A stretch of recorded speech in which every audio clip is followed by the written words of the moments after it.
Hello my dear friends and students. कल 12 तारीख की रात में जेई मेन 2024 फर्स्ट फेज का रिज़ल्ट आया है और उस रिज़ल्ट के बारे में मैं कुछ आपको बताना चाहता हूं, इसलिए वीडियो बना रहा हूं। लेकिन उससे पहले मैं बता दूं, मेरा नाम अरविंद ठाकुर हुआ। मैं 15-16 साल से इंजीनियरिंग और मेडिकल के स्टूडेंट्स को पढ़ा रहा हूं और उनको तैयारी करवा करके इंजीनियरिंग और मेडिकल में एडमिशन करवा रहा हूँ। आईआईटी, एनआईटी, मेडिकल कॉलेजेस में, हर तरह के कॉलेज में बच्चे हमारे गए हैं पढ़ने के बाद। पहले मैं कोटा दिल्ली में पढ़ाता था। उसके बाद 2007 से हजारीबाग में हूँ। अचीवर क्लासेस नाम का कोचिंग हमारा है, जिसमें मैं उसका डायरेक्टर भी हूँ और केमिस्ट्री फैकल्टी का हेड भी हूँ। मैं सब्जेक्ट वाइज केमिस्ट्री पढ़ाता हूँ और ऐसे मैं डायरेक्टर भी हूँ कोचिंग में। मैं आपको बता दूँ कि हमारे कोचिंग के भी बहुत सारे बच्चे बहुत अच्छा रिजल्ट लाए हैं। कुछ अच्छे बच्चे भी हैं जो अच्छा रिजल्ट नहीं दिए हैं। इस तरह से पूरे इंडिया में ऐसे बच्चे होंगे जिनका रिजल्ट गड़बड़ाया होगा। तो मैं आप सबको बता दूं, जिनका रिजल्ट अच्छा आया है उनके लिए तो बहुत बहुत उनको कंग्रेचुलेसन।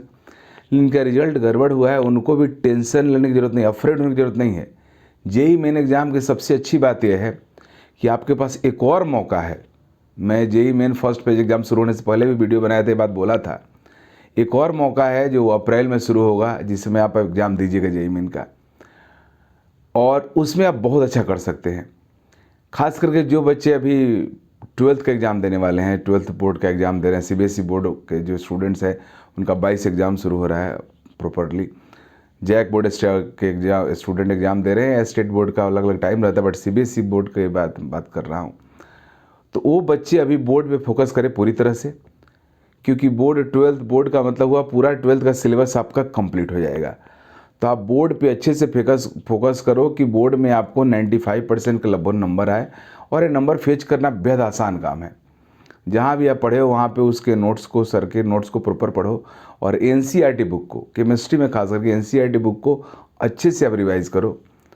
कई बार उसको रीडिंग मारो, उसी से क्वेश्चन आएगा। और पर डे एक सेट भी बनाओ जो बोर्ड का पैटर्न होता है उसके ऊपर, जिससे आप यूज टू हो जाओ।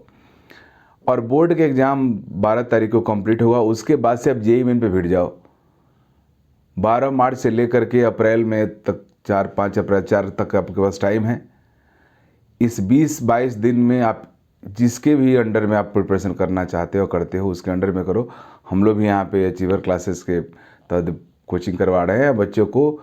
स्पेशलाइज उस दरमियान जो 12th पास के एग्ज़ाम दे रहे हैं, 12th के एग्ज़ाम दे रहे हैं, उनके लिए अलग से एक बैच भी शुरू कर रहे हैं। तो आप हम लोग से भी संपर्क कर सकते हैं। तो आप अभी बोर्ड के एग्ज़ाम पे फोकस करो और उसके बाद बोर्ड एग्ज़ाम जिस दिन कंप्लीट होगा उसके बाद से भीड़ जाओ पागलों जैसा। और मैं आपको श्योर कर रहा हूँ कि आपका परफॉर्मेंस जो भी आया होगा फर्स्ट फेज में, उससे बहुत ही बेहतर आने वाला है सेकंड फेज में।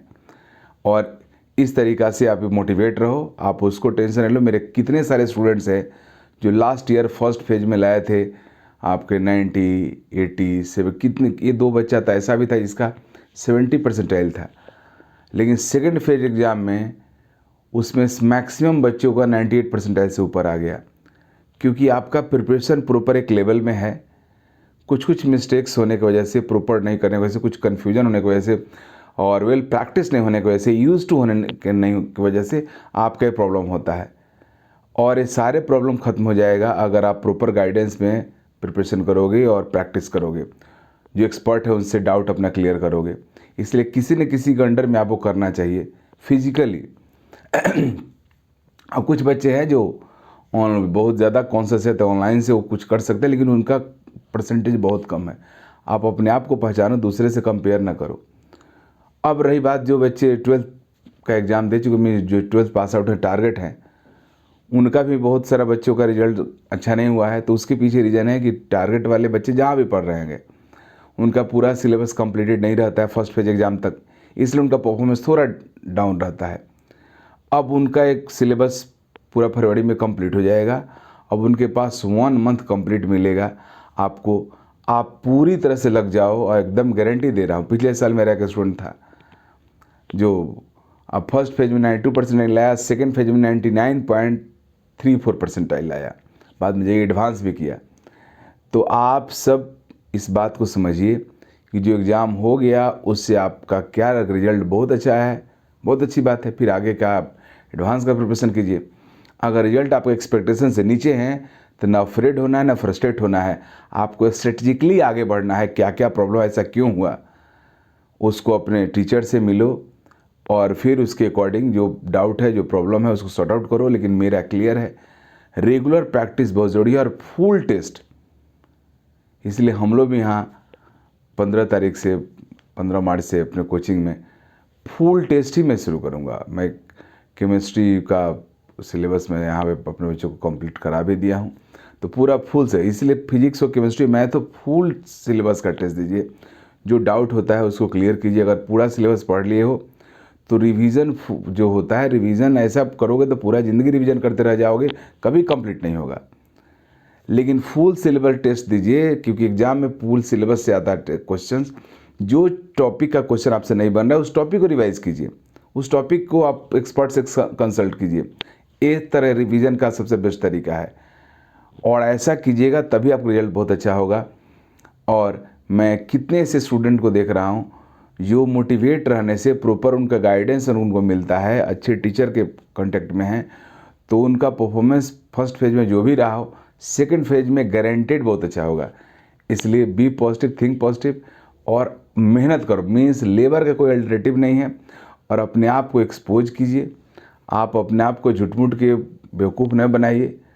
जो आपको आता हो, जितना नंबर आता हो वही नंबर आप शेयर कीजिए अपने जो भी आपके गाइड हैं, जो आपके टीचर हैं, तो उनको पता चलेगा आपके क्या क्या फॉल्ट है, और फिर वो ख़त्म होगा, आपका रिजल्ट बहुत अच्छा होगा। आज बहुत अच्छा जेईई मेन ने 2 पेज करके आपके लिए बहुत अच्छा मौका दे दिया है।